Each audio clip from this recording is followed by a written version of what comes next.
ও মুসলমান, কোরআনের পরিষ্কার আয়াত রয়েছে, ইয়া আইয়ুহাল্লাযীনা আমানু লা তাত্তাখিযুল ইয়াহুদা ওয়ান নাসারা আউলিয়া। হে ঈমানদারগণ, খবরদার খবরদার, তোমরা ইহুদি খ্রিস্টানদেরকে, হিন্দু বৌদ্ধদেরকে তোমাদের বন্ধু বানাইও না, অভিভাবক বানাইও না, তোমাদের পরামর্শদাতা বানাইও না, উপদেষ্টা বানাইও না। ওয়া মান ইয়াতাওয়াল্লাহুম মিনকুম, তোমাদের যে কেহ তাদেরকে বন্ধু বানাবে, ফাইন্নাহু মিনহুম, সে ওদেরই একজন। এবারে যেই লোকটা একটা নাপাক হিন্দু কসাইকে এনে বাংলাদেশের হাজার হাজার যুবকদের হত্যা করলো, তবুও তাকে আনতেই হবে, কারণ স্বামীকে যদি আনতে না পারে কাকে আনবে? তাও আবার অবৈধ স্বামী। এটা তাদের পররাষ্ট্রমন্ত্রী স্বীকার করেছেন, স্বামী স্ত্রীর সম্পর্ক, তার স্বামীকে আর স্ত্রীকে। আর বাস্তব দেখেন না, বিপদে পড়লে মানুষ স্বামীর কাছে পালাইয়া যায়, কাছে কার কাছে? ওয়ামান ইয়াতাওয়াল্লাহুম মিনকুম, তোমাদের যে কেহ তাদেরকে বন্ধু বানাবে, ফাইন্নাহু মিনহুম, সে তাদেরই একজন, সে তাদেরই একজন। কে বলেছেন? কাজে পরিষ্কার হয়ে গেল, এই লোকটাকে পাঠানো হয়েছিল বাংলাদেশে তার বাবার হত্যার প্রতিশোধ নেওয়ার জন্য। সে প্রথমেই প্রতিশোধ নিয়েছে সেনাবাহিনীর থেকে, ঠিক কিনা? বিডিআর বিদ্রোহের নাটক করে সেনাবাহিনীর ভিতরে যারা একটু ইসলাম প্রেমিক ছিল, একটু দেশ প্রেমিক ছিল, তাদের সকলকে হত্যা করা হলো। এরপরে বিডিআরদের মধ্যেও যারা ইসলামপন্থী ছিল তাদেরকে হত্যা করা হলো। শুধু এদের থেকেই নয়, এদেশের জনগণ থেকেও প্রতিশোধ নিল। কাউকে রাজাকার বলে, কাউকে জঙ্গি বলে, কাউকে ধর্ষক বলে। এগুলো ফেরাউনদের যুগে যুগে ফেরাউনদের ইতিহাস। কোরআনের সূরা কসাসের শুরুতে দেখবেন পরিষ্কার লেখা আছে, ইন্না ফিরআউনা আলা ফিল আরদ। আল্লাহ রাব্বুল আলামিন বলছেন, ফিরআউন তার দেশের একচ্ছত্র ক্ষমতা কুক্ষিগত করেছিল, মালিক বনে গেছিল। আমাদের দেশের লেডি ফিরআউনের বেলায় প্রযোজ্য কিনা? একটা ইউপি মেম্বার চেয়ারম্যান যদি নমিনেশন পেতে চায় তাহলে ওই জায়গার থেকে সিগন্যাল পেতে হয়। ইন্না ফিরআউনা আলা ফিল আরদ, নিশ্চয়ই ফিরআউন তার দেশের সমস্ত ক্ষমতা নিজের মুঠোর ভিতরে নিয়েছিল। ওয়াজআলা আহলাহা শিয়া, ফিরআউন তার দেশের জনগণকে বিভিন্ন দলে বিভক্ত করেছিল, এক দলকে আরেক দলের বিরুদ্ধে খেপিয়ে দিয়েছিল। কারণ ফিরআউনরা জানে, যদি দেশের জনগণ ঐক্যবদ্ধ থাকে তাহলে তাদের অপকর্ম করার সুযোগ থাকবে না। সেই কারণে প্রথমেই হামলা করলো সাইদি সাহেবের উপরে। কেন? এদেশের যুবকদের ভিতরে ইসলামী জাগরণ তৈরি করার মতো, এদেশের মুসলিম উম্মার ভিতরে এক ধরনের জাগরণ তৈরি করার মতো শক্তি তার ভিতরে ছিল। সেজন্য তাকে টার্গেট করা হলো। দেখালো যে সে রাজাকার। সাইদি সাহেব কি রাজাকার ছিলেন? তাকে কেন গ্রেফতার করা হলো? ওলামায়ে কেরামদের বুঝতে হবে, খেলা এখনো শেষ হয় নাই। আমিরে মুআবিয়া রাদিয়াল্লাহু তাআলা আনহু এবং আলী রাদিয়াল্লাহু তাআলা আনহুর মধ্যে যুদ্ধ চলছিল, যুদ্ধ। এই সময় রোমের সম্রাট আমিরে মুআবিয়ার কাছে পত্র লিখল, আমিরে মুআবিয়া, আমরা জানতে পেরেছি তোমাদের খলিফা তোমার বিরুদ্ধে যুদ্ধে লিপ্ত হয়ে গেছে। তুমি যদি চাও তাহলে রোম সম্রাট তার সর্বশক্তি দিয়ে তোমাকে সাহায্য করতে প্রস্তুত। আল্লাহর নবী সাহাবী বুঝতে পারলেন এটা বাংলাদেশ না, একই খেলা এখানে হয়েছে। যখন পাকিস্তানিদের সঙ্গে বাংলাদেশিদের বিভিন্ন বিষয় নিয়ে আন্দোলন চলছিল, সেই সময় তৎকালীন সময়ের ইন্দিরা গান্ধী এই কৌশলটাই অবলম্বন করেছে। বাংলাদেশের সেই আমিরে মুআবিয়াদেরকে জিজ্ঞেস করলো, দেখো তোমাদের উপর অন্যায় হচ্ছে, বিচার হচ্ছে, তোমাদের পক্ষে ভারত তার সর্বশক্তি দিয়ে মোকাবেলা করার জন্য সাহায্য করার জন্য তৈরি আছে। উদ্দেশ্য কি বাংলাদেশকে সাহায্য করা? আমিরে মুআবিয়া রাদিয়াল্লাহু তাআলা আনহু বুঝতে পারলেন তিনি তো আর শেখ মুজিবের মতো দালাল না। আমিরে মুআবিয়া রাদিয়াল্লাহু তাআলা আনহু বুঝতে পারলেন রোম সম্রাট আমাদের পারস্পরিক মতবিরোধ নিয়ে, এর সুযোগ নিয়ে আমাদের মুসলিম ভূখণ্ডকে দখল করতে চায়, মুসলিম উম্মাহকে ধ্বংস করার পায়তারা করছে। সেজন্য আমিরে মুআবিয়া রাদিয়াল্লাহু তাআলা আনহু পত্র লিখলেন, ইয়া কালবার রোম, ওহে রোমের কুকুর, আমার আমিরের সঙ্গে, আমার খলিফার সঙ্গে আমার যুদ্ধ হচ্ছে। এই সুযোগ নিয়ে যদি মুসলিম ভূখণ্ডের দিকে এক পা বাড়াও, জেনে রাখবি আলীর পক্ষে যুদ্ধ করতে গিয়ে যেই লোকটা প্রথম শহীদ হবে সেই লোকটা আমিরে মুআবিয়া রাদিয়াল্লাহু তাআলা আনহু। এক হুঙ্কারে কুফফারদের সব চক্রান্ত ভেস্তে গেল। কিন্তু বাংলাদেশের যে লোকটাকে প্রস্তাব করলো সে তো আর বুঝে নাই, সে মনে করলো হিন্দু আমার বন্ধু। হিন্দু কখনো মুসলিমদের বন্ধু হতে পারে? আল্লাহ নিজে বলেছেন, বাদুহুম আউলিয়াউ বাদ, ওরা একে অপরের বন্ধু, তোমাদের বন্ধু নয়। ওয়ামান ইয়াতাওয়াল্লাহুম মিনকুম, তোমাদের যে কেহ তাদেরকে বন্ধু বানাবে, ফাইন্নাহু মিনহুম, সে ওদেরই একজন। কিন্তু সেই হিন্দু নাস্তিক, নাস্তিক এই জন্য বললাম, আপনার কারণ আবার জিজ্ঞেস করতে পারেন, আওয়ামী লীগ পার্টির নাম ছিল কি আপনারা জানেন? আওয়ামী মুসলিম লীগ। তাহলে কেউ যদি স্বেচ্ছায়, আপনি যদি স্বেচ্ছায় দাঁড়িয়ে বলেন আমি মুসলিম না, তাহলে আপনাকে জোর করে মুসলিম বানানো যাবে? যেদিন থেকে আওয়ামী লীগ তার দলের নামের থেকে মুসলিম শব্দ বাদ দিয়েছে, সেদিন স্বেচ্ছায় সজ্ঞানে ইসলাম ধর্ম ত্যাগ করে মুরতাদ হয়ে গেছে, কাফের হয়ে গেছে, মুশরিক হয়ে গেছে, মুসলিম আর থাকে নাই। সুতরাং দলীয়ভাবে দল হিসেবে আওয়ামী লীগ কাফের, মুরতাদ সংগঠন। এই দলকে বুঝে শুনে যদি কেউ গ্রহণ করে তাহলে সেও মুরতাদ, সেও কাফের। তবে না বুঝে করলে আমি তার যে কাফের বলতেছি না। আবার ওদের আলাদা ধর্ম, ওদের চক্রান্ত অনেক গভীর ছিল। আপনারা দেখেছেন আল্লাহু আকবার তাকবীর তারা সহ্য করে নাই। কারণ কি জানেন? তারা তো কালেমাকে পরিবর্তন করেছিল কৌশলে, তুমি বুঝতে পারো নাই। ইসলামের কালেমা হচ্ছে লা ইলাহা ইল্লাল্লাহ, আল্লাহু আকবার, মানে আল্লাহ সবচেয়ে বড়, আল্লাহর জয়, আল্লাহর বড়ত্ব ঘোষণা করবে। সেই জায়গায় তারা লা ইলাহা ইল্লাল্লাহ বাদ দিয়ে, আল্লাহু আকবার বাদ দিয়ে কালেমার প্রথম অংশ লা ইলাহার জায়গায় বসাইল জয় বাংলা। কি বসাইল? জয় বাংলা। এটা কালেমা লা ইলাহা ইল্লাল্লাহর পরিবর্তে এবারে মুহাম্মাদুর রাসূলুল্লাহর কি হবে? এটা আর এক অংশ। ও মুসলিম, ভালো করে বুঝে রাখো। তুমি যদি বুঝতে না পারো তাহলে স্লোগানটা ভালো করে খেয়াল করো। রাস্তার মোড়ে মোড়ে মূর্তি, অফিসে মূর্তি, সচিবালয়ে মূর্তি, সংসদে মূর্তি, ঘরে মূর্তি, বাইরে মূর্তি, সব জায়গায় একটা মূর্তিকে মানুষের অন্তরে বসাবার জন্য চক্রান্ত করলো।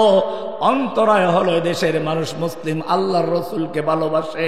আব্রাহা যখন খানায় কাবা নির্মাণ করলো, একটা নতুন কাবা বানাইলো, তার কাবা কেউ যায় না।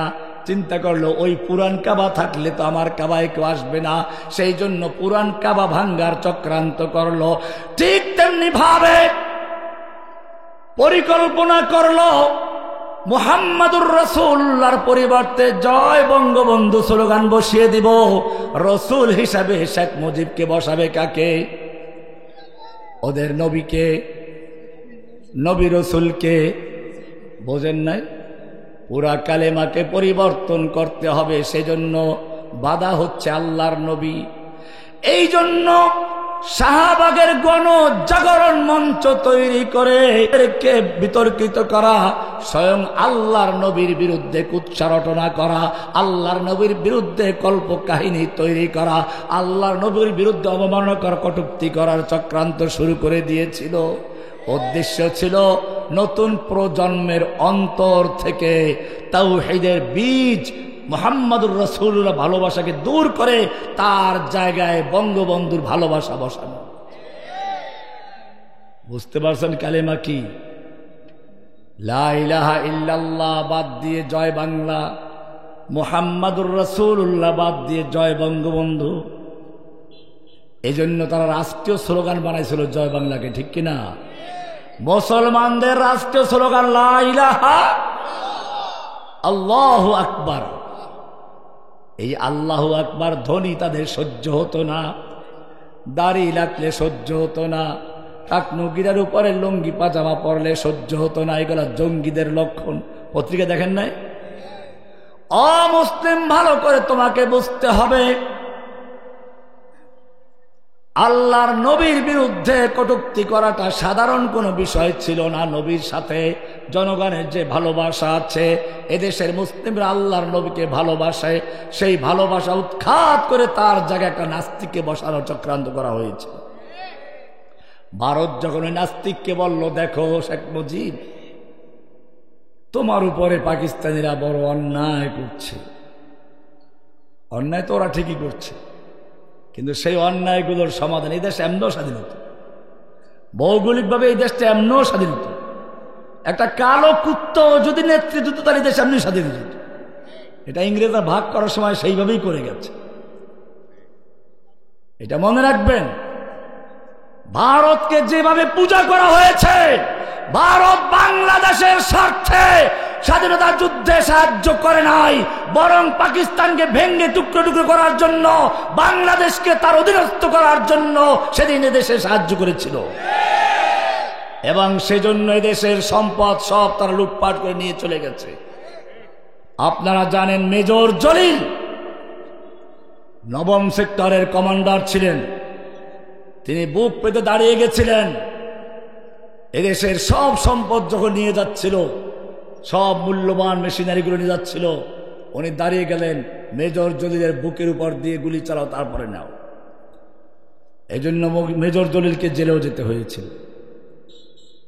বুঝা গেল এই দাদারা মুসলিমদেরকে সাহায্য করেছিল ইসলামের জন্য নয়, এদেশের মানুষকে ভালোবেসে নয়, বরং পাকিস্তানকে ভেঙ্গে দুর্বল করে দেওয়াই ছিল তার মূল উদ্দেশ্য। আমি বলছিলাম, এদেশে এসে বিভিন্নভাবে মুসলিমদেরকে বিভ্রান্ত করার চেষ্টা করেছে। আল্লাহ রাব্বুল আলামিন পরিষ্কার জানিয়ে দিচ্ছেন, কুলিল্লাহুম্মা মালিকাল মুলক, তুমি যতই ক্ষমতা কুক্ষিগত করো, সমস্ত ক্ষমতার মালিক কে? কুলিল্লাহুম্মা মালিকাল মুলক, হে নবী আপনি বিশ্ববাসীকে জানিয়ে দিন আল্লাহ হচ্ছে সমস্ত ক্ষমতার উৎস, সমস্ত ক্ষমতার মালিক কে? সূরা আলে ইমরান 26 নম্বর আয়াত। তুতিল মুলকা মান তাশাউ, তুমি যাকে ইচ্ছে করো তাকে ক্ষমতা দান করো, ক্ষমতা দেওয়ার মালিক কে? ওয়া তানজিউল মুলকা মিম্মান তাশাউ, আর তুমি যার থেকে ইচ্ছা ক্ষমতা ছিনিয়ে নাও, ক্ষমতা ছিনিয়ে নেওয়ার মালিক কে? দেখেন না কেমনে ছিনিয়ে নিল, কি দামি দামি খাবার, 100 পদের খাবার তৈরি করেছিল, বুফে সিস্টেমের খাবার তৈরি করে রেখেছে, কোটি কোটি টাকা বস্তা ভরা ছিল। কারণ কি জানেন? ওই দিন ছিল মূলত তারা জানে যে পরের দিন ছাত্র ঢাকা দখল করবে, কাজে ওই দিন গুলি করে মারার জন্য তো শক্তির প্রয়োজন। এই জন্য পুলিশ অফিসার, সেনা অফিসারদেরকে দাওয়াত করে বস্তা ভরে টাকা দিয়ে পেট ভরে খাওয়াই দিবে, নিজেও কায়দা মতো খাবে।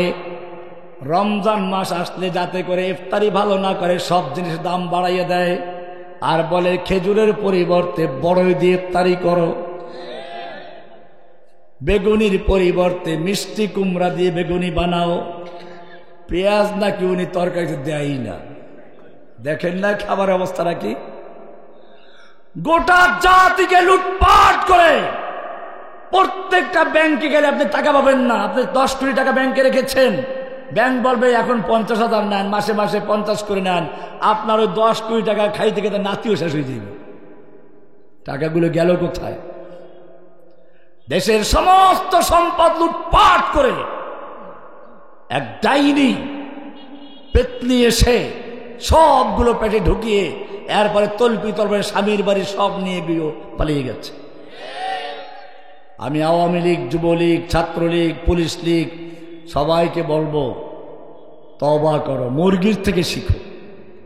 একটা মুরগি তার বাচ্চাকে যখন কেউ দখল করে ছো মারে, চিড়ে ছো মারে, তার সাথে লড়াই করে, ঠিক কিনা? আর তোমাদের নেত্রী তোমাদের ব্যাপারে জানতো, দেশের মানুষ তো ভদ্র, সেই জন্য তোমাদেরকে চিড়ের মতো ছিঁড়ে খায় নাই। ওবায়দুল কাদের বলেছিল না কমপক্ষে 5 লাখ লোক মরবে? 5 লাখ মরেছে।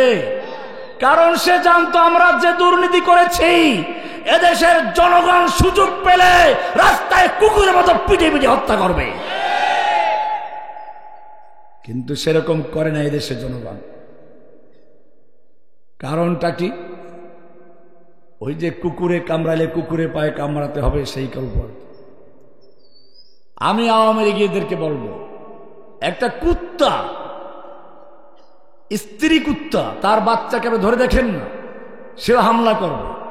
আর তোমাদের নেত্রী তোমাদেরকে এরকম ভাবে অভিভাবকহীন রেখে গিয়ে, তোমাদেরকে একেবারে রাস্তায় রেখে গিয়ে তারপরে পালিয়ে গেলে একটু বলেও গেল না। উল্টা 2 জন একসাথে পালাইতেছিল, একজন ধরা পড়ছে যে কয় যে আর একজন ওরে ধরো, ওই ধরবেন বাবা, ধরাই দেয় না। আতানজিউল মুলকা মিম্মান তাশাউ, ক্ষমতা ছিনিয়ে নেওয়ার মালিককে। এত পদের খাবার তুমি তৈরি করেছো, একটু মুখে দিয়ে খাবে সেই সুযোগটা দেওয়া হয় নাই। খাবার ছেয়ে পালাও, খেতে গেলে তোমাকে উল্টো খেয়ে ফেলতে পারে, জলদি পালাও। একটু বক্তব্য রেকর্ড করার জন্য মনে চাইল, সারা জীবন 1.5 যুগ পর্যন্ত জোর করে বক্তব্য শুনাইল। আপনারা তো বাইরে ছিলেন, জেলখানায় টেলিভিশনে শুধু বাংলা টিভি দেখায়, বিটিভি, বাধ্য হয়ে খুললেই কেবল ওইটা। আমার রুমে একটা টিভি ছিল, তো আমি করতাম কি, টাইম হিসাব করতাম যে বিদেশি খবরটা কোন সময় আসে, আন্তর্জাতিক খবরটা শোনার জন্য দেখতাম অনেক সময় ওইটা উল্টোই। তো ওরা বুঝতো যে এই টিভি খুলবে শুধু আন্তর্জাতিক খবর শোনার জন্য, আন্তর্জাতিক খবর কোন সময় আগে কোন সময় পরে নিয়ে যায়। এত প্যানপ্যানি করলো, তারপরেও তার শখ মিটে নাই। যাওয়ার আগে জোর করে বক্তব্য শুনাইনি। সেনাবাহিনী বলল 2 দিক থেকে আবাবিল আসতেছে, তাড়াতাড়ি পালাও, বক্তব্য রেকর্ড করার সুযোগ নেই। তুমি মেম্বারের মসজিদের খুতবার থেকে মাইক কেড়ে নিয়েছ, বক্তার সামনে থেকে তাফসীরুল কোরআনের মাইক কেড়ে নিয়েছ। এখন দেখো তোমার সামনের থেকেও মাইক কেড়ে নেওয়ার মতো কোন এক শক্তি আছে, তোমার বক্তব্য দেওয়ার কোন সুযোগ নেই।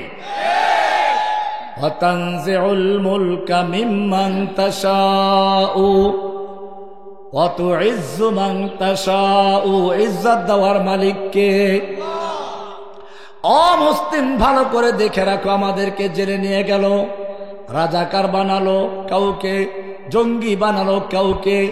আমাদেরকে দেখেন না কেমনে করে উঠাইতো, হাতে হ্যান্ডকাপ, মাথায় হেলমেট, গায়ে বুলেট প্রুফ জ্যাকেট, তাও ময়লা, আবার কাপড় নষ্ট হয়ে যেত। এরপরে ডান্ডা বেরি, এত করে উঠাইতো যাতে বিশ্বের দরবারে দেখানো যায় বাংলাদেশে মৌলবাদীদের উত্থান হয়েছে। এগুলো নিজেই করত। ভাইরা আমার,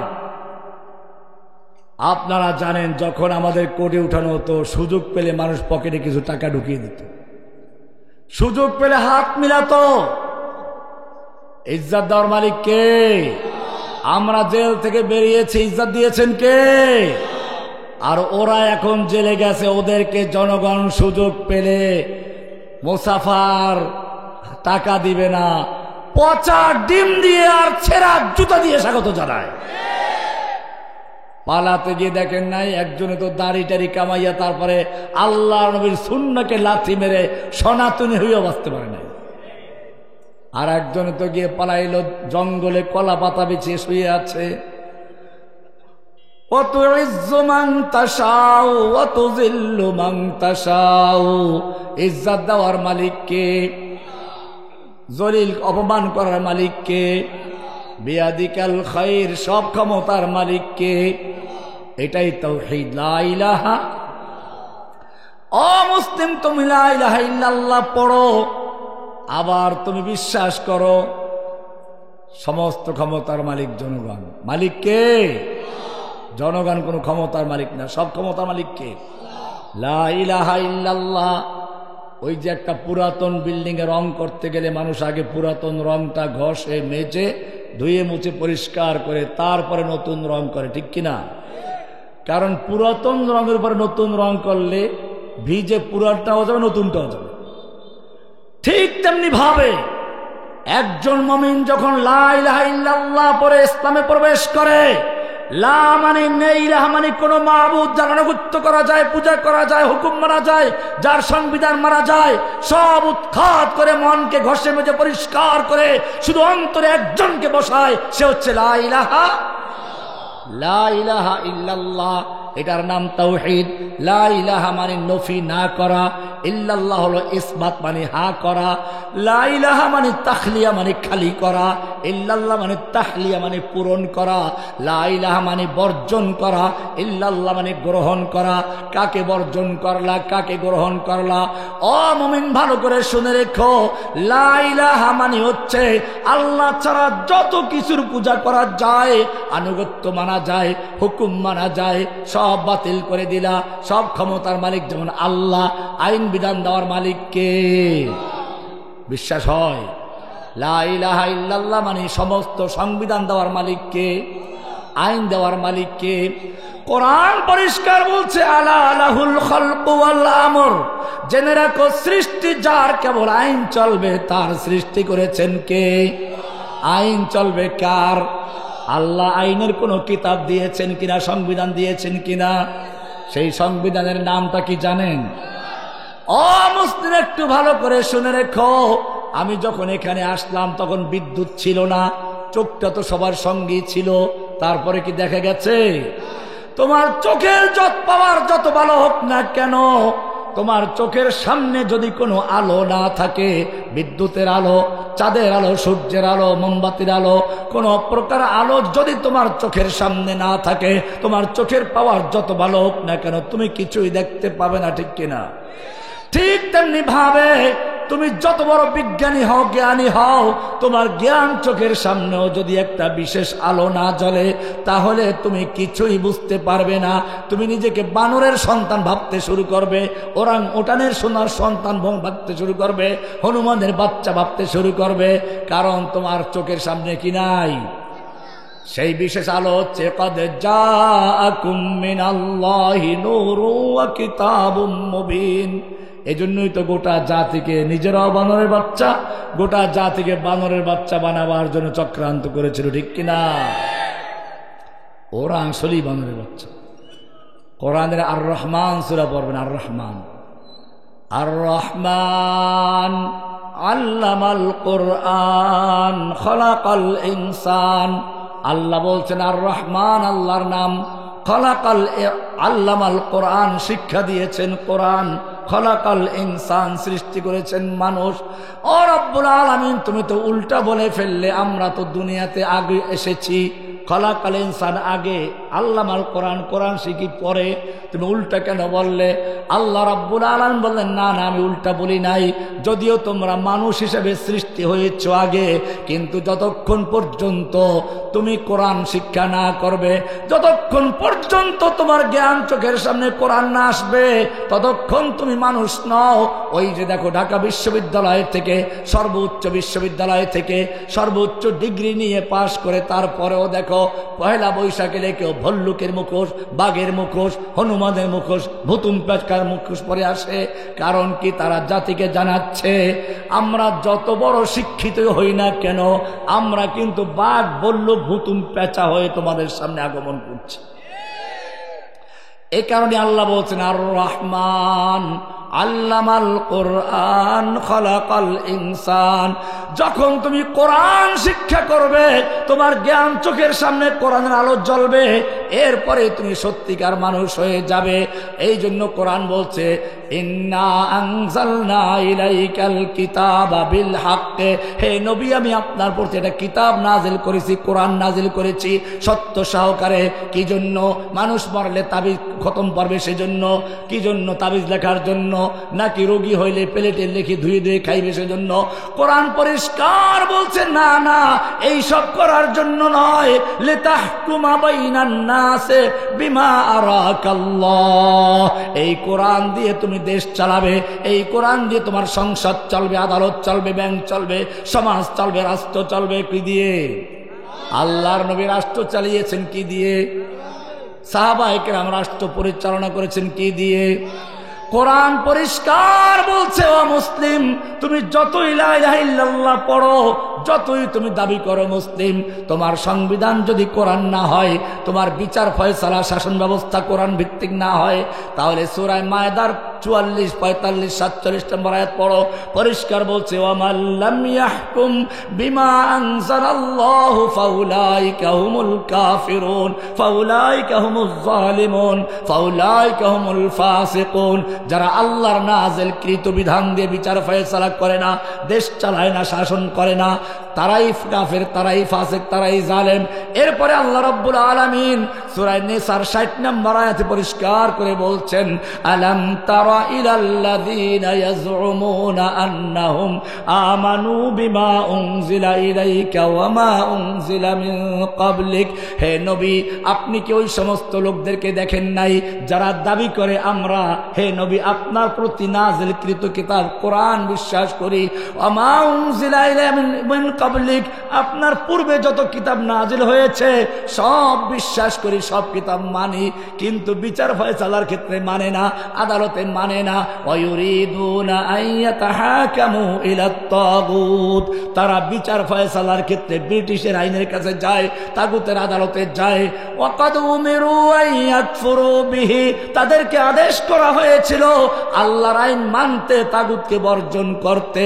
ওয়ায়ুরিদুশ শাইতানু আইয়ুদিল্লাহুম দালালাম বাঈদা। ও মুসলমান, কোরআন হচ্ছে একটা আল্লাহর দেওয়া সংবিধান। এই কোরআন দিয়ে যারা রাষ্ট্র পরিচালনা করে না, তারা যতই মুসলিম দাবি করুক, তারা মুসলিম নয়। কে বলেছেন? লা ইলাহা, এই সাক্ষ্য দিতে হয় বুঝে শুনে। এই সাক্ষ্য না দিলে আজান হয় না, আশহাদু আল্লা ইলাহা, এই সাক্ষ্য না দিলে ইকামত হয় না। এই সাক্ষ্য দিয়েছেন স্বয়ং আল্লাহ, শাহিদাল্লাহু আন্নাহু লা ইলাহা ইল্লাহু। ও মুসলিম, তোমাকে যদি জিজ্ঞেস করি বলো এমন কোন সাক্ষ্য আছে যেই সাক্ষ্য আল্লাহ নিজে দিয়েছেন, বলতে হবে সেই সাক্ষ্যর নাম কি? লা ইলাহা। আবার যদি জিজ্ঞেস করি কুল আইয়ু শাইইন আকবারু শাহাদা, বলো সবচেয়ে বড় সাক্ষ্য কোনটি, তাও উত্তর লা ইলাহা। কি আছে লা ইলাহা ইল্লাল্লাহর ভিতরে? অমুসলিম ভালো করে একটু উদাহরণ দিলেই বুঝবে। একটা লোক জিরো লেখছে, 0 0 0, কোনো মূল্য আছে? এবারে একটা 1 লেখলো বড় আকারে, একটা শূন্য দিল, কত হয়ে গেছে? আর এক শূন্য, আর এক শূন্য, আর এক শূন্য। 1 যখন আছে, এখন যত শূন্য লাগাবে একের মূল্য তত বাড়বে, ঠিক কিনা? 1 যদি না থাকে কোনো কাজ হবে? ওই 1 হচ্ছে তাওহীদ, লা ইলাহা। এইটা যদি ক্লিয়ার থাকে তোমার জীবনের সব কিছু কার জন্য? কুল ইন্না সালাতি ওয়া নুসুকি ওয়া মাহইয়ায়া ওয়া মামাতি লিল্লাহি রাব্বিল আলামিন। আল্লাহ বলছেন হে মুমিন তুমি বলো ইন্না সালাতি ওয়া নুসুকি, আমার সালাত, আমার কুরবানি, ওয়া মাহইয়ায়া ওয়া মামাতি, আমার জীবন, আমার মরণ, আমার ভালোবাসা সব কার জন্য? সব কার জন্য? আল্লাহর জন্য। এইটা যদি ক্লিয়ার থাকে তাহলে সব ঠিক থাকবে, সব বাদ।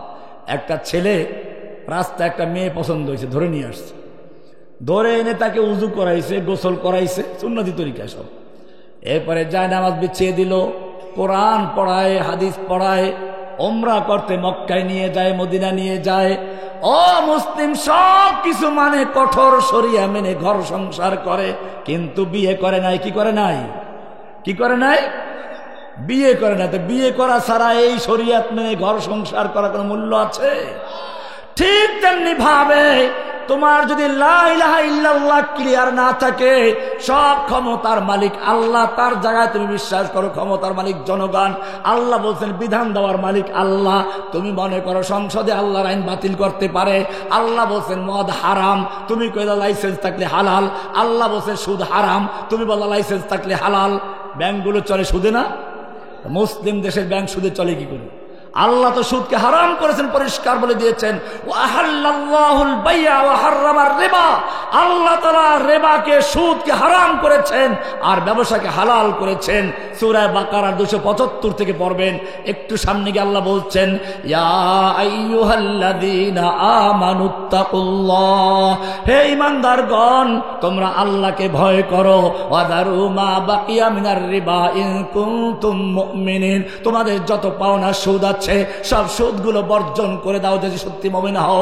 ফাইল্লাম তাফআলু, যদি সুদ বর্জন করতে না পারো, ফাযানু বিহারবিম মিনাল্লাহি ওয়া রাসূলিহি, তাহলে আল্লাহ এবং আল্লাহর রাসূলের সঙ্গে যুদ্ধের ঘোষণা করে দাও।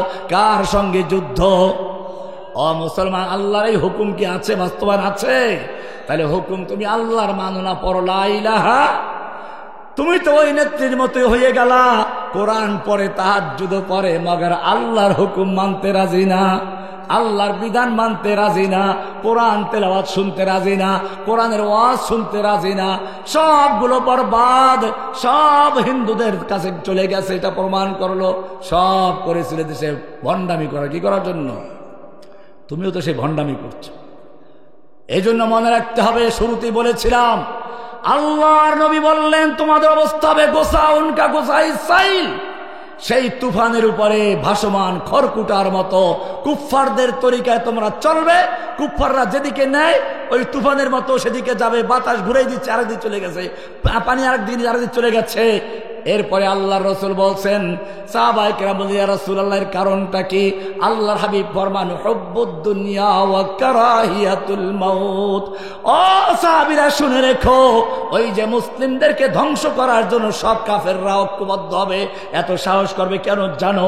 ওই সময় তারা আল্লাহর রাস্তায় জীবন দিতে ভয় করবে। তোমরা যেরকম জীবন দিতে ভয় করো না, রোম সম্রাটের তো পারস্যের সম্রাটের সঙ্গে ওমর বিন খাত্তাবের যুগে যুদ্ধ হচ্ছে। একদিকে মুসলিম সেনাপতি খালিদ বিন ওলীদ মাত্র 30,000 সৈন্য নিয়ে মাঠে আছেন, আর একদিকে পারস্যের সেনাপতি রস্তম 3 লক্ষ সৈন্য নিয়ে মাঠে আছে। গোয়েন্দারা রাত্রে গেছে রস্তমের তাবুতে, মুসলমানদের তাবুতে, খালিদ বিন ওলীদের তাবুতে চলে গেছে। গিয়ে দেখে মুসলমানরা সব ভোর রাত্রে কান্নাকাটি করছে। গোয়েন্দারা গিয়ে রস্তমকে বলল, পারস্যের সেনাপতি রস্তম, শোনো, মুসলমানদের সঙ্গে আমাদের যুদ্ধ করাই লাগবে না। ওরা ভয় পেয়ে কান্নাকাটি করতেছে, কানতে কানতে বালিশ ভিজে ফেলেছে। রস্তম চিন্তা করলো, আচ্ছা ঠিক আছে, যেই সৈন্যরা কান্দে ও গালে যুদ্ধ করবো। 3 লাখ সৈন্যর থেকে 2 লাখ সৈন্য রিজার্ভে রাখলো, 101 লাখ নিয়ে নামলো। যুদ্ধ যখন শুরু হয়ে গেল, যেই সব মুসলিম সৈন্যদের ব্যাপারে রিপোর্ট ছিল তারা কাঁদছে, কান্নাকাটি করে। একজন সৈন্য ওদের হাজার হাজার সৈন্যকে লাশ করে স্তূপ করে দিচ্ছে, যেদিকে যাচ্ছে কাতার ফাঁকা করে দিচ্ছে। পূর্ণিমার চাঁদ যেরকম কালো মেঘের মধ্যে ঢুকে পড়ে, মুসলিমদের একজন সৈন্য সেরকম ভাবে হাজার হাজার কাফেরদের ভিতরে ঢুকে পড়ে পরিষ্কার করে ফেলছে। রস্তম বলল, যুদ্ধ থামাও, গোয়েন্দাদেরকে আবার পাঠাও। এর পরবর্তী রাতে আবার ভোর রাতে গোয়েন্দাদেরকে পাঠালো, যাও মুসলিমদের অবস্থাটা যাচাই করে দেখো কি আসল ব্যাপারটা। আজকে গিয়েও দেখে মুসলিমরা ঠিকই কান্নাকাটি করছে। রিপোর্ট ভালো, আগেরটাও সঠিক, কিন্তু এইবারের গোয়েন্দা বহুদর্শী, বহু বিচক্ষণ, বহু অভিজ্ঞতা সম্পন্ন। তারা চিন্তা করলো, ঠিক আছে কান্নাকাটি তো করে, কিন্তু কেন কাঁদবে এটাও তো আমাদের জানা দরকার। এইবারে তারা কান্নার ভাষা বোঝার চেষ্টা করছে। এবারে তারা দেখলো ওই সাহাবীরা, মুসলিম সৈন্যরা রাত জেগে জেগে কাঁদছে। আল্লাযীনা ইয়াযকুরুনাল্লাহা কিয়ামান ওয়া কুউদা ওয়া আলা জুনুবিহিম, তারা আল্লাহর দরবারে দাঁড়িয়ে শুয়ে বসে বসে ফরিয়াদ করছে, রব্বুল আলামিন আগামীকাল যুদ্ধ হতে যাচ্ছে, আমরা যুদ্ধে নেমেছি তোমার দিনকে বিজয়ী করার জন্য, ওরা যুদ্ধে নেমেছে তোমার দিনকে ধ্বংস করার জন্য, তোমার নাম ও নিশানাকে মুছে ফেলার জন্য। ও রব্বুল আলামিন আমাদের শক্তি দান করো, বাহুতে শক্তি দাও, ইমানি শক্তি দাও, আমরা যেন যুদ্ধ করতে করতে ওদের কাফেরদের লাশ বানিয়ে দিতে পারি, আমরা যেন যুদ্ধ করতে করতে শহীদ হয়ে যাই, টুকরো টুকরো হয়ে যাই, আমাদের লাশ যেন খুঁজে না পাওয়া যায়। আমাকে শক্তি দাও, সাহস দাও। গোয়েন্দারা বুঝলো এরা কান্দে ঠিকই, তবে আমাদের ভয়তে না, আমাদের মারার জন্য। রস্তমকে কে জানালো, রস্তম মুসলিম সৈন্যদের বিরুদ্ধে যুদ্ধ করে বিজয় লাভ করার স্বপ্ন দেখো না। রস্তম বলল, ব্যাপার কি? মুসলিমদের সৈন্যকে আমাদের চেয়েও বেশি? বলল, না তা তো অনেক কম। বলে, তাহলে কি অস্ত্র অনেক বেশি? না তাও তো কম। তাহলে কি ওদের গায়ে শক্তি বেশি? না শক্তিও কম। রস্তম খেপে গেল, অস্ত্র আমার বেশি, সৈন্য আমার বেশি, শক্তি আমার সৈনিকদের গায়ে বেশি, ভয় দেখাচ্ছ কেন আমাকে?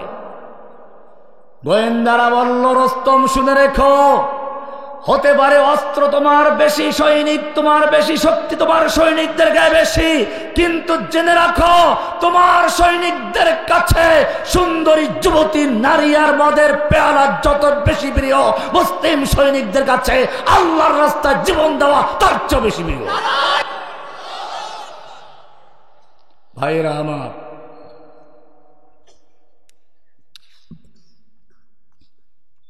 আল্লাহর নবী সেটাই বলেছেন, হুব্বুদ দুনিয়া ওয়া কারাহিয়াতুল মাউত। আল্লাহর নবী নিজেও জীবন দেওয়ার জন্য উৎসর্গ করেছিলেন নিজেকে। ইতিহাস পড়ুন। তোমরা তো মনে করেছো এমনি, দেখো না এই আবু সাঈদ জীবন দিয়েছে, বাংলাদেশ বিজয় হয়েছে, ঠিক কিনা? জীবন না দিয়া যদি দৌড় দেয় তা বিজয় আসছে? এর চেয়ে বড় সমাবেশ আগে হয় নাই বাংলাদেশে? পেরেছে? পারে নাই কেন? কারণ আবু সাঈদের মতো কেউ বুক পেতে দেয় নাই। কোরআন পরিষ্কার বলছে, আম হাসিবতুম আন তাদখুলুল জান্নাহ, তোমরা কি মনে করেছো জান্নাতে এমনি চট করে ঢুকে পড়বা? ওই যে আপনি চট করে আসবে বলছে না, চট করে আসো, চট করে, চট পড়ে আসো। বাংলার জনগণ তোমার জন্য অপেক্ষায় আছে। বিডিআর বিদ্রোহের নামে তুমি দেশের সেনাবাহিনীকে হত্যা করেছ। সেনা হত্যার বিচার করতে গিয়ে, বিডিআরদের হত্যা করেছ তার বিচার করতে গিয়ে তোমাকে ফাঁসির মঞ্চে ঝুলাবার জন্য দেশের জনগণ অপেক্ষা করছে। তুমি শাপলা চত্বরে তাওহীদি জনতার বুকে গুলি চালিয়েছ, রাতে বাতি বন্ধ করে দিয়ে নিষ্পেষিত করে দিয়েছ। তুমি চট করে ঢুকে পড়ো, শাপলা চত্বরের তাওহীদি জনগণ তোমার জন্য অপেক্ষা করছে। তুমি চট করে এলে পরে তোমাকে চট পড়িয়ে আদালতে নিয়ে বিচারের মাধ্যমে ফাঁসির মঞ্চে ঝুলাবার জন্য প্রস্তুত আছে। তুমি চট করে ঢুকে পড়ো। তুমি তোমার নাপাক মুশরিক, তোমার অবৈধ স্বামীকে বাংলাদেশে আনার জন্য ব্রাহ্মণবাড়িয়াতে, হাটহাজারীতে শত শত যুবকের রক্ত ঝরিয়েছ। তুমি চট করে আসো, এদেশের তাওহীদি জনতা ব্রাহ্মণবাড়িয়ার শহীদদের বিচার করতে গিয়ে, হাটহাজারী শহীদদের বিচার করতে গিয়ে তোমাকে ফাঁসির মঞ্চে ঝুলাবার জন্য প্রস্তুত হয়ে যাচ্ছে। তুমি সাংবাদিক সাগর রুনিকে হত্যা করেছ। তুমি নিজেকে নাটক সাজিয়েছ, বারবার আমাকে মারে, আমাকে হত্যা করে 21শে আগস্টের বোমা হামলা তুমি নিজে চালিয়েছ। এরপরে দেশে আলেম ওলামাকে হত্যা করেছ। ফাঁসির রায় দিয়ে আদালত থেকে বেকসুর খালাস পেয়েছে। বোঝা গেল এই সমস্ত চক্রান্ত বারবার সে বিশ্বকে দেখাতো মোরে মারে। বরিশালের ভাষায় কয় না, বাচ্চারা কয় না, মা বাবার কাছে গিয়ে বলে আব্বু আব্বু মোরে মারে ও। সেরকম বারবার নিজে এই সমস্ত নাটক সাজাইতো ভারতকে দিয়ে। 21শে আগস্টের বোমা হামলা শেখ হাসিনা নিজে করেছে বলে নিজে মরে নাই, তার আশপাশের লোক মরে সব ফাইনাল হয়ে গেছে। এগুলো সব নাটক। যাই হোক, আমি বলছিলাম, আল্লাহ বলছেন আম হাসিবতুম আন তাদখুলুল জান্নাহ, তোমরা কি মনে করেছো জান্নাতে আমনি ঢুকে পড়বে? ওয়ালাম্মা ইয়াতিকুম মাসালুল্লাযীনা খালাউ মিন ক্বাবলিকুম, আর তোমাদের কাছে আসবে না ওই সমস্ত বিপদ আপদ মুসিবত বালা যা এসেছিল তোমাদের আগের লোকদের প্রতি। মাসাতুমুল বাসা ওয়া দাররা ওয়া যুলজিলু, কঠিন দুর্ভিক্ষ দুর্যোগ বালা মুসিবত এবং দুশমন কর্তৃক ভূমিকম্পের ন্যায় আক্রমণ, এমনকি স্বয়ং রাসূল এবং তার সঙ্গীগণ বলতে বাধ্য হলেন মাতা নাসরুল্লাহ, আল্লাহর সাহায্য কবে আসবে? অমুসলিম, সেই বিপদ তোমার সামনে আসবে না, আর তুমি চট করে জান্নাতে ঢুকে যাইবা। আল্লাহর নবী মক্কায় চলে আসছেন মদিনার থেকে উমরা করার জন্য, ইহরামের কাপড় পরা। হুদায়বিয়া পর্যন্ত আসার পরে বাধা প্রাপ্ত হলেন, আর ঢুকতে দেওয়া হলো না। আল্লাহর নবী ওসমানকে পাঠালেন, যাও মক্কায় গিয়ে বুঝাও লোকদেরকে আমরা উমরা করতে এসেছি, যুদ্ধ করতে আসি নাই, আমরা ইহরামের কাপড় পরিধান করা অবস্থায় আছি, যুদ্ধের পোশাক নাই। মক্কার লোকেরা চিন্তা করলো এই তো সুযোগ। মুহাম্মদ সাল্লাল্লাহু আলাইহি সাল্লাম নিজে, তার সঙ্গে 1400 সাহাবী, তাও আনসার মুহাজিরদের ক্রিমগুলো চলে আসছে। এই কয়টা লোক মারতে পারলে আমাদের আর কোনো চ্যালেঞ্জ থাকবে না, বাপ দাদা ধর্ম নিয়ে আমাদের কোনো আশঙ্কা থাকবে না। কিন্তু একটু তো ভয় আছে, দেখি ওদের শক্তিটা কেমন। এজন্য তারা একটা গুজব ছড়িয়ে দিল ওসমানকে হত্যা করা হয়েছে। আল্লাহর নবী যখন শুনলেন ওসমানকে হত্যা করা হয়েছে, হাদিস পড়ুন, বসে বসে তসবিহ পড়েন নাই, বদদুয়া করে ফু দিয়ে উড়িয়ে দেবেন এই সমস্ত না। আল্লাহর নবী তাবুর থেকে বেরিয়ে জোরে ডাক দিলেন, ইয়া সাবার শাজারা, ওহে গাছের নিচে অবস্থানকারী সাহাবীরা বেরিয়ে আসো। 1400 সাহাবায়ে কেরাম বেরিয়ে আসলেন। আল্লাহর নবী নিজের হাত বিছিয়ে দিলেন, এরপরে বললেন আমার হাতের উপর হাত রেখে বায়াত করো, ততক্ষণ পর্যন্ত ওসমান হত্যার বদলা নিতে গিয়ে হয়তো আমরা সকলেই শহীদ হয়ে যাব, নতুবা মক্কা বিজয় করে ছাড়বো, একটা লোক পিছপা হবে না। কে কে তৈরি আছো? 1400 সাহাবায়ে কেরাম আল্লাহর নবীর হাতে হাত রেখে বায়াত করলেন। এক পর্যায়ে আল্লাহর নবী নিজের বাম হাতটা ডান হাতের উপর রেখে বললেন এটা ওসমানের হাত, যাতে ওসমান এই বায়াত থেকে বঞ্চিত না হন। এই বায়াতের খবর মক্কায় ছড়িয়ে গেল।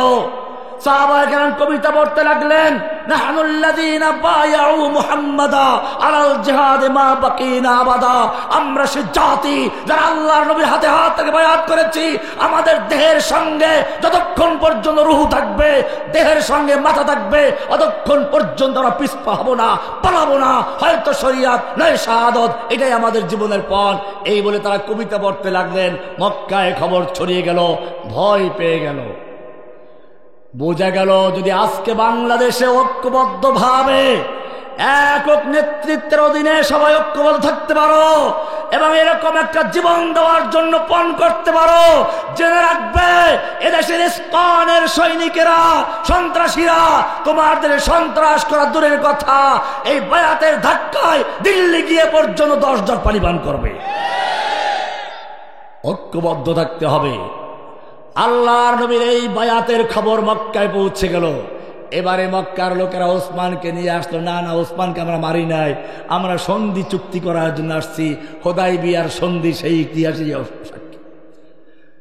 এই খবর শুধু মক্কা পর্যন্ত নয়, এই বায়াতের খবর 7 আসমান ভেদ করে, লৌহ কলম ছেদ করে আল্লাহর আরশ পর্যন্ত পৌঁছে গেছে।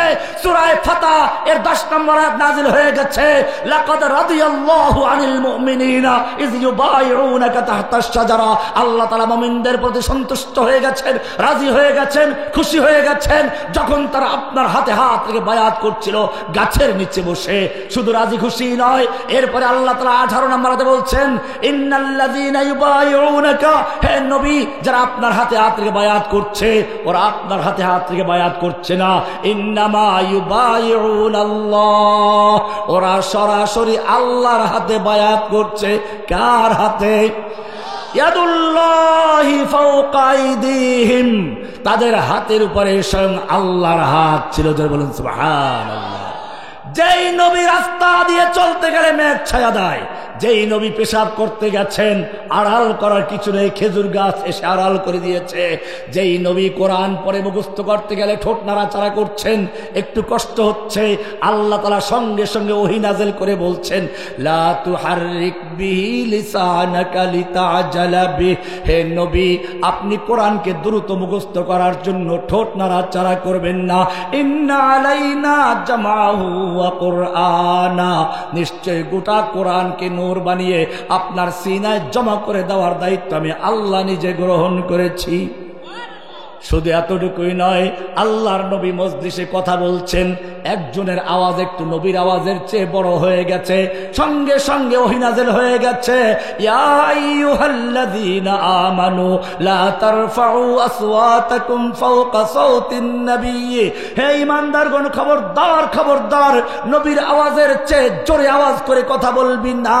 এমনটা যদি করিস ওয়ালা তাজহারু লাহু বিল কওলি কাজাহরি বা'দিকুম লিবা'দিন, তোরা নিজেরা যেমন পরস্পরে কথা বলিস এরকম চিল্লাচিল্লি করবি না।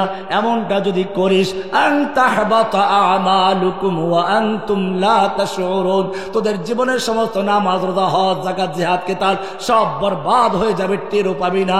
কি মায়া নবীর জন্য, নবী জোরে কথা, নবীর উপরে দিয়ে জোরে কথা বললে ওহী নাযিল হয়ে যায়, নবী কোরআন মুখস্থ করতে গিয়ে কষ্ট করলে ওহী নাযিল হয়ে যায়। শুধু এ পর্যন্তই নয়, নবী তাহাজ্জুদ পড়তে গিয়ে পা ফুলে গেলে আল্লাহ কয় না না এত কষ্ট করা দরকার নেই।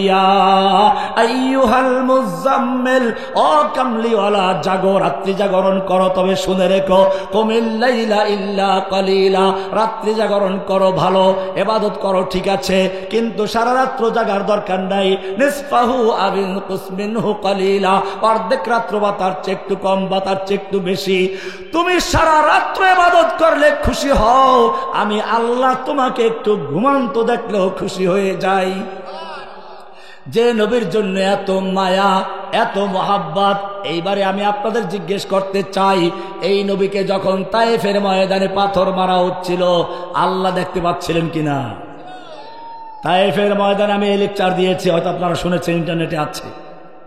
তায়েফের সেই পাহাড়গুলো দেখাচ্ছিলাম আর এই কথাগুলোই বলছিলাম। আল্লাহর নবীকে তায়েফের ময়দানে পাথর মেরে মেরে রাস্তায় লুটিয়ে ফেললো, আল্লাহ দেখতে পাচ্ছিলেন কিনা? ফিরাবার ক্ষমতা ছিল কিনা? ফিরাইছিল। এত মায়া নবীর জন্য, একটু আগে যা বললাম, এখন সে মায়া গেল। ওহুদের যুদ্ধে আল্লাহর নবী লোহার পোশাক পরে যুদ্ধ করছেন, মাথায় লোহার হেলমেট, শরীরে লোহার বর্ম পরা আছে। এক কাফের এসে এমন জোরে আঘাত করলো, আল্লাহর নবীর মাথার লোহার টুপিটা ভেঙ্গে গালে ঢুকে গেল, দুটো দাঁত পড়ে গেল, লোহাটা ভিতরে রয়ে গেল।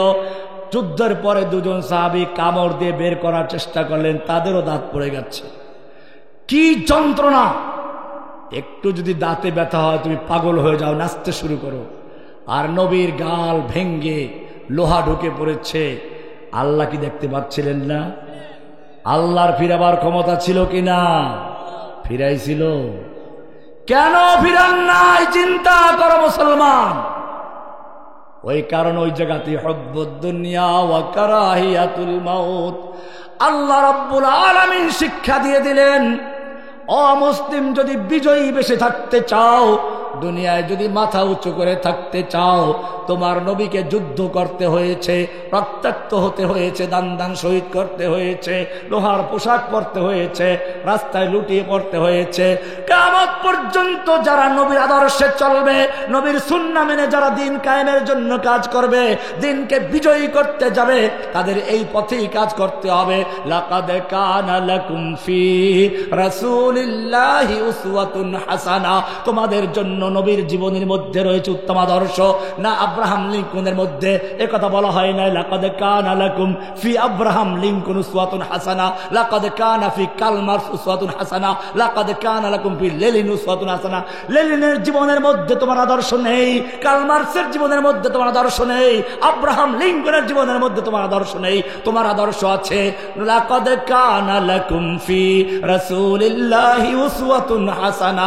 আল্লাহর নবী যেভাবে বদর বিজয় করেছেন, ওহুদে বিজয় করেছেন, হুনাইনে বিজয় করেছেন, মক্কা বিজয় করেছেন। কিয়ামত পর্যন্ত যদি ইসলামকে বিজয় করতে চাও, ওই নবীর পথে আসো, সব তন্ত্র মন্ত্র বাদ দিয়ে ইসলামের পথে চলে আসো।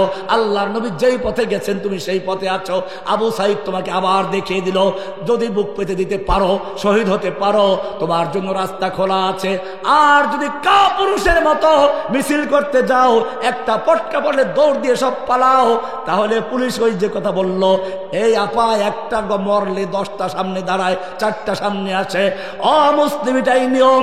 যদি তুমি যুদ্ধের ময়দানে পালাও, আল্লাহর হাবিব বলেন 7টা বড় কবিরা গুনাহের মধ্যে একটা হচ্ছে যুদ্ধের ময়দান থেকে পালানো। পালানো যাবে না, সামনে বাড়ো, দেখবে তোমার জন্য বিজয়ের রাস্তা খুলে গেছে। তন্দিয়ে বাদে মুখালিফ সে না ঘবরায়ে কব, ये तो चलती है तुझे ऊंचा उड़ाने के लिए। ও যুবক, আমি তোমার শেষ পর্যন্ত আহ্বান জানাচ্ছি, কারণ পরিষ্কার হয়ে গেছে। আমি আল্লাহর নবীর হাদিস শুনিয়েছি, কারণটা কি? এইবারে তোমার কর্মসূচি দেওয়া হচ্ছে। কোরআনের সূরা নিসার 75 নম্বর আয়াত থেকে বলছি, আল্লাহ তোমাকে আহ্বান জানাচ্ছেন। কি আহ্বান জানাচ্ছেন? ওমা লাকুম লা তুকাতিলুনা ফি সাবিলিল্লাহ। ও যুবকেরা, তোমাদের কি হলো? তোমরা আল্লাহর রাস্তায় যুদ্ধ করছো না ওই সকল লোকদের মুক্তির জন্য। আল মুস্তাদাফিনা মিনার রিজালি ওয়ান নিসাই ওয়াল বিলদান, অসহায় শিশু, নারী, পুরুষ ফরিয়াদ করে বলছে, রব্বানা আখরিজনা মিন হাযিহিল ক্বরিয়াতিজ যালিমি আহলুহা।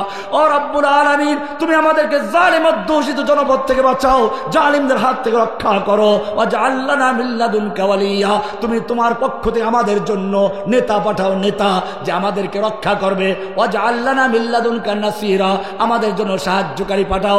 ও যুবকেরা, কোরআনের এই আয়াত সূরা নিসার 75 নম্বর আয়াত, এই আহ্বান আল্লাহ দিচ্ছেন তোমাদেরকে ফিলিস্তিন থেকে, কাশ্মীর থেকে, আরাকান থেকে, বাংলাদেশের কারাগারগুলো থেকে। আমি তোমাদের জিজ্ঞেস করতে চাই, আল্লাহ রহমানের সাড়া দিয়ে, প্রয়োজনে বুকের তাজা রক্ত ঢেলে দিয়ে আল্লাহর দ্বীন কায়েমের জন্য কে কে তৈরি আছো? লিল্লাহে তাকবীর। अब हमारा एक ही काम इंतकाम, इंतकाम बोलो। अब हमारा एक ही काम,